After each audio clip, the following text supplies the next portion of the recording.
श्री नारायणाय नमो नमः।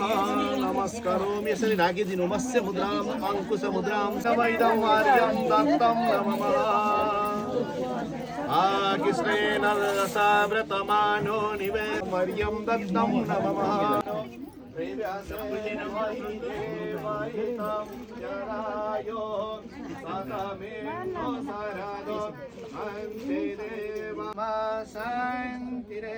शांतिर्भवतु। श्रीमन्महागणाधिपतये नमः। लक्ष्मीनारायणाभ्यां नमः। उमामेश्वराभ्यां नमः। वाणीहिरण्यगर्भाभ्यां नमः। सचीपुरन्दराभ्यां नमः। मातृपितृचरणकमलेभ्यो नमः। इष्टदेवताभ्यो नमः।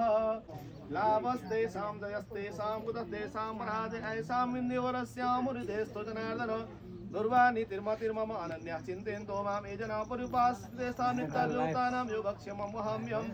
स्मृते सकलकल्याणं भाजनमित्रजायते पुरुषं तमजं नित्यं व्रजामि शरणं हरिं सर्वेश्वरमकारे श्रोत्रस्त्रिभुवनेश्वरा देवादिसन्दुना सिद्धिं ब्रह्मेशा जनार्दनं विनायकं गुरुं भानु ब्रह्मा विष्णुमहेश्वरा तोमजासि गर्भधम्म गजाननं भूतगणादिसेवितं कपितजम्बो फलचारुरक्षणम् उमासुतं शोकविनाशकारकं नमामि विघ्नेश्वरपादपङ्कजं।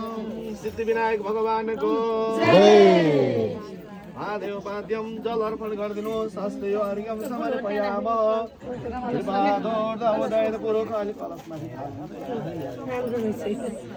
सुताय भगवान श्री पुरुषोत्तमाय नमो नमः।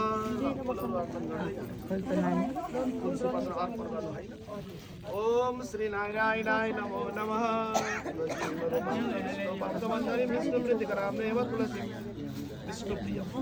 यमुना तिरोधभाय नमः। ओम श्री गोपी वस्त्र भारकाय नमः। भक्तकारिण्यै नमः। भक्तवत्सलाय नमः। ओम श्री भवाय नमः। नारायणाय नमः। पद्मनाभाय नमः। मुक्तिकेशाय नमः। ओम श्री नारायण श्री पुरुषोत्तम भगवान श्री दामोदराय नमो नमः।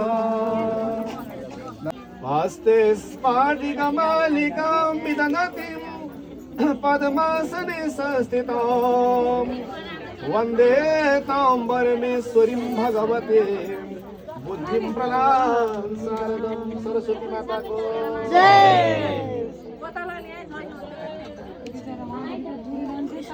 श्री राम तुलसी देव्यै नमः।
समागते प्रवदिने चंद्रभागत वंदितम किं भवस्य देवे सर्वम भ्रातर्पितुर्लभम तं द्रीवमेद्वाज्ञे दक्षिणवादिदे सर्वं निवेदित सुतासादिजवचः विस्मयोन्मुल्ललोचनः प्रत्यक्ष समावा स्वप्न कथिते द्विजा सोमशर्मवाचः प्रत्यक्षं बुद्धिदेकान्तो मया दिष्टं ममानवे देवतुल्यमनादिष्टं दिष्टं तस्य पुरं मयः अध्रुवं तेन तत्प्रोक्तं ध्रुवं भवत्तद्गुरुः चन्द्रभागवाच तत्र मां देवी प्रस्य प्रतिदर्शनलालस्य आत्मनो व्रतपुण्डेन करिष्यामि परं ध्रुवम् आवतिजं संयोग यथा भवति गुरुः प्राप्यते मया भवता पुण्यमाकृतयोगविभूतमम् इति श्रुता स्वतया सोमशर्मा जगामत् आश्रमं वामदेवस्य मन्दराचलसन्निधौ वामदेव शृण सर्वं वृत्तान्तकथं द्वया अभ्यस्य चन्द्रभागां च वेदमन्त्रेण सुकुलम् ऋषि मंत्र प्रभावेन विष्णुवासन सेवतां दिव्यदेहो बभूव दिव्यां गतिमवापसः प्रत्योषमवाच प्रसुपुल्लोचनां सहस्रं शोभनोति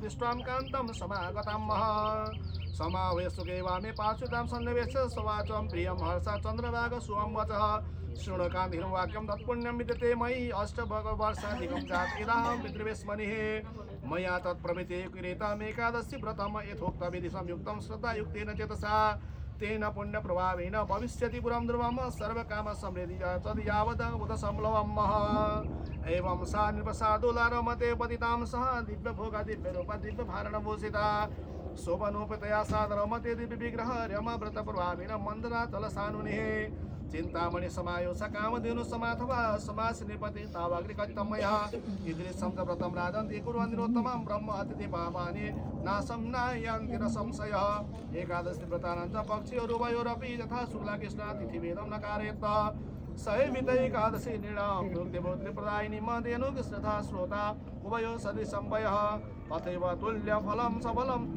स्मृतम् एकादशी व्रतानां च महत्त्वं शृणुयान् नर सर्व पाप विनिर्मुक्तो विष्णुलोके मह्यते पुनरागमनं तस्य मृतलोके न जायते जय जय श्री भविष्योत्तर पुराणे श्रीकृष्ण अर्जुन संवादे कार्तिके कृष्ण एकादशी महात्म्यं श्री हरे नमः भक्तवत्सल भगवान को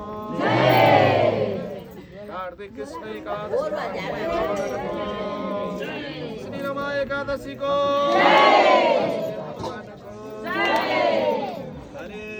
वासुदेवाय वासुदेवाय ओम नमो भगवते वासुदेवाय वासुदेवाय वासुदेवाय ओम नमो भगवते वासुदेवाय वासुदेवाय वासुदेवाय ओम नमो भगवते वासुदेवाय राज्यमा कुनै पनि प्रकारको कमी थिएन राजा भनेको धार्मिक स्वभावका थिए भने दुःख प्राप्त हुँदैन कष्ट प्राप्त हुँदैन यदि कुबाटोबाट कसैले कहीँ लिएर जान चाहन्छ भने दुःख अवश्यमेव हुन्छ त्यही भएर ती मुसुकुन्द नाम गरेका राजा पनि त्यस्ता प्रकारका धार्मिक स्वभावका राजा थिए राज्य शासन चलिरहेको तर एकदम सात्विक खाना भयो तर ती शोभनलाई केही कुरा पनि थाहा थिएन भोलि एकादशी छ यो स्थानमा भोजन बन्दैन यो स्थानमा कुनै पनि हैन प्रकारको खाना बन्दैन किनकि त्यो राज्यमा कस्तो थियो भने गाईहरूले पनि घोडाहरूले पनि त्यहाँ भएका कुकुरहरूले पनि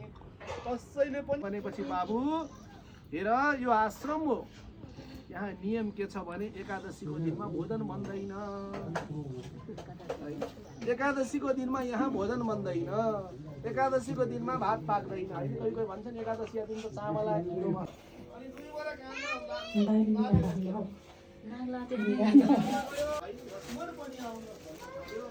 फलफुल तयार गर्दैछन् उनीहरू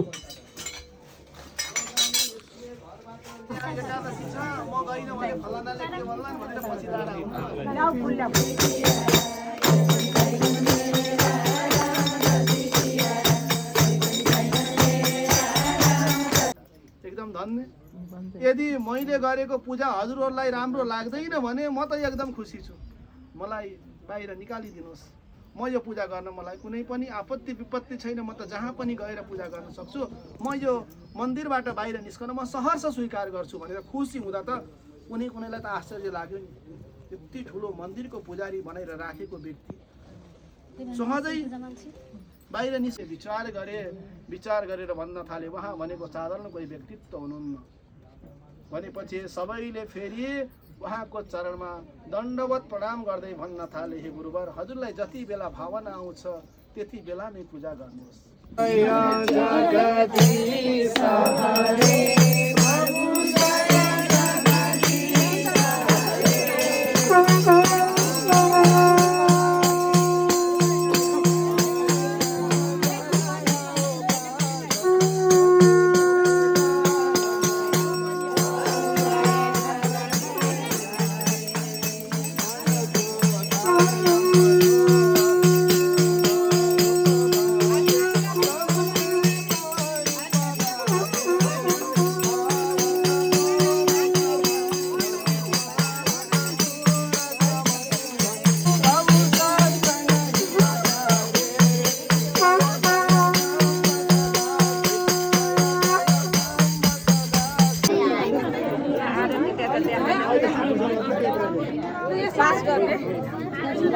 पुष्पै बिल्व प्रवाल तुलसी दल मञ्जरेति त्वं पूजयामि जगदीश्वर मे प्रसिद्धः।